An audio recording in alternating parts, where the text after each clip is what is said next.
Today on the Star Trek Critic Power Play. The Enterprise is responding to a distress call on the Moon orbiting this big planet. Will starts by performing the Riker maneuver. Picard poses like Peter Pan. Data says the signal is nearly 200 years old. Deanna wanders around the bridge aimlessly.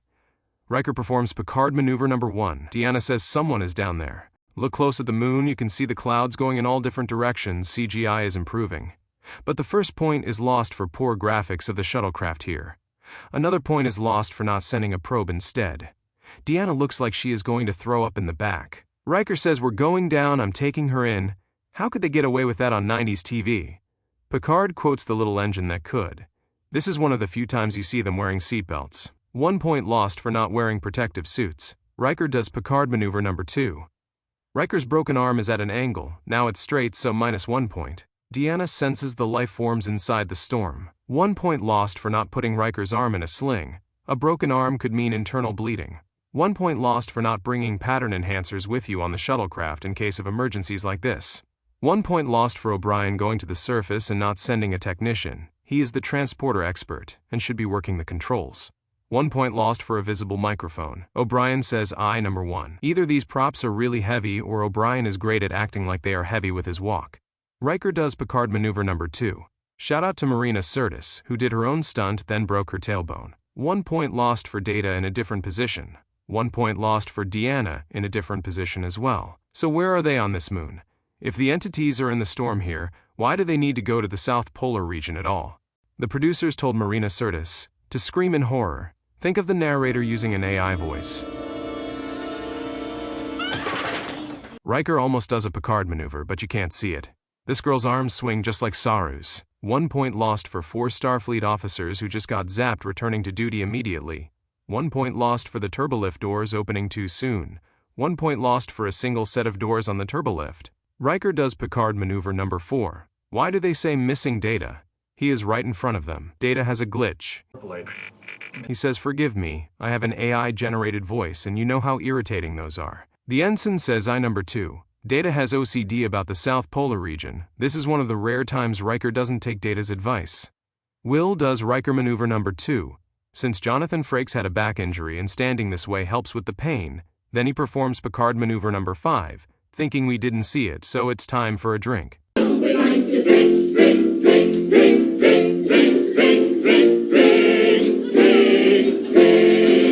Deanna says it was like their voices were carried in the wind, like an AI voice. Picard says stay away from AI voices, they are weird. Ro asks Data why he took that left turn at Albuquerque. Riker does Picard maneuver number 6. Data decides to go ballistic. The problem with transferring control to engineering is that Data might know how to override that. Worf gets whacked by O'Brien. He will remember that when he gets to Deep Space Nine. 1 point lost for Ro having a phaser, only Worf should have one. 1 point lost for Ro's stage landing. 1 point lost for Data's hand makeup on the console. I'm pretty sure this is a stunt double. Why is O'Brien pointing his phaser at Data? I think the computer would ask for more approval for restoring bridge control so soon, so -1 point. Jean-Luc does Picard maneuver number 7. Worf does Picard maneuver number 11, which I just caught at the last minute. How did he know Deanna was involved? 1 point lost for not trying to beam them into the brig. Worf says I number 3. Even in a crisis situation, Riker is right behind Picard like the little ass kisser that he is. The only one on the ship in civilian clothes gets run over by security. 1 point lost for Worf being there. He should have called a team on level 10 to get there before him. Look close. That is a painting of a door in the background. How did they get 3 phasers? Worf and Ro each had one, who had the third? So -1 point. Why did Keiko take a baby to 10 forward? The Arboretum would have been better. Marina Sirtis is thinking, yay, I finally get to shoot people. And she got Worf right in the balls too. 1 point lost for a captain's log talking down to the audience. Riker does Picard maneuver 8. 1 point lost for Geordi at the helm. The chief of engineering should be in engineering right now in a crisis situation. He must be the only engineer in Starfleet who doesn't go to engineering. 1 point lost for not being able to cut all power to 10 forward. What happened to good old-fashioned circuit breakers? Of course, Data and O'Brien know the ship's computers inside out. They can bypass almost everything they do, unless they had their expert engineer in engineering. 1 point lost for Beverly going to the bridge. She is closer to 10 forward right now in sickbay. O'Brien took all their communicators. Theoretically, they could beam out the whole room, but Data has blocked any scanners. Geordi says they need to knock out all 3 for any plan to work. A concussion stun might make a mess. Riker does Picard Maneuver 9. Deanna clearly wears the pants of these three. Data wants to fight a Klingon. Ro mutes the audio, but then Picard talks to them without unmuting it, -1 point. It turns out some things can sneak in during an emergency transporter. Riker wants to know why he wasn't affected. Beverly says because he is the third baseman, it had nothing to do with his broken arm.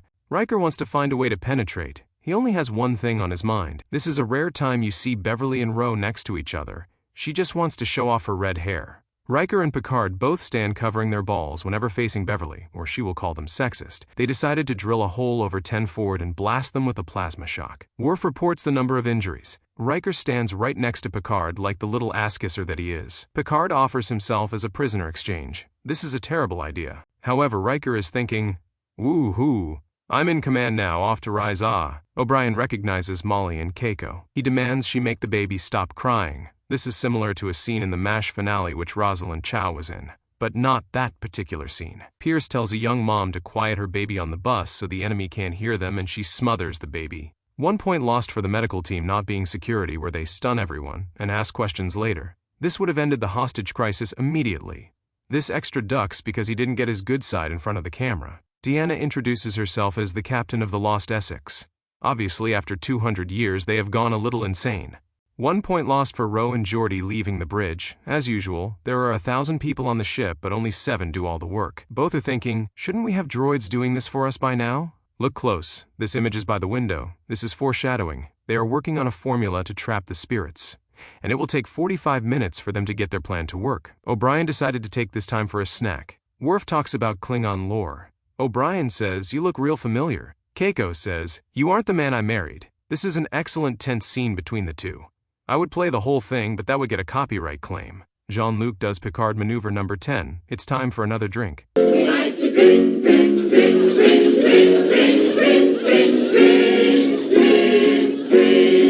The extra that Keiko hands the baby to might be her real mother. Now the circle is moved away from the window. If they are able to move the circle around through that small of a hole, then they could make it a bigger circle, so -1 point. Why is Geordi whispering? Their plan almost works. Now Data wants to kill Picard.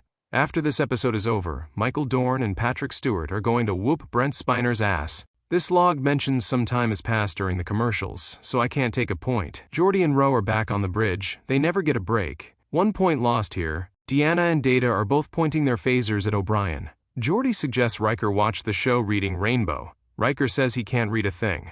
The storms are too strong for the transporters to go through. Picard sees the opportunity to either end the situation or get them all killed. They are going to Cargo Bay 4 to be blown out into space. Strangely, Data doesn't suspect his plan. Ro tries to hide the shuttle transporters. Security says number 4. 1 point lost for not knocking them all out in a hallway when they are in a confined space. Data pushes Worf. Worf is ready to bitch slap Data across the cargo bay. Deanna tells the truth. They are all prisoners from the planet Uxmal that have been here 500 years. The crime was using an AI-generated voice which pisses off everyone. Riker tells Beverly to flood the cargo bay with the containment field, but it only gets the entities on the transporter pad, not everyone, so -1 point. Picard says go back to the surface, or we all go out the airlock. Worf says it is a good day to die. Keiko says if I die I'm taking all you bitches with me. Deanna decides not to sacrifice them all, and they go back to the surface. The bridge says number 5, so it's time for another drink.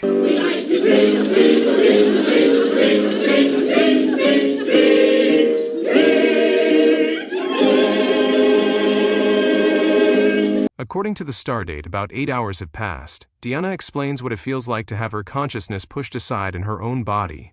Data apologizes for being a horse's ass. Worf is like, yes, you were a horse's ass. Inside sickbay, Beverly quotes the Vulcan computer. How do you feel? Miles and Keiko discuss how this episode was their audition for Deep Space Nine, and they will have a job for 7 more years after Next Generation goes off the air. Miles says, I love you. Keiko says, I know. And this is the only time the show ends with a shot of a baby. Aww. Ryan Reed was on as the world turns in Quantum Leap. The prisoners played themselves. Power play, where Deanna gets to commandeer the ship, gets a score of 69. Be sure to leave comments below, click that like button, the subscribe button, and come back next week for Ethics.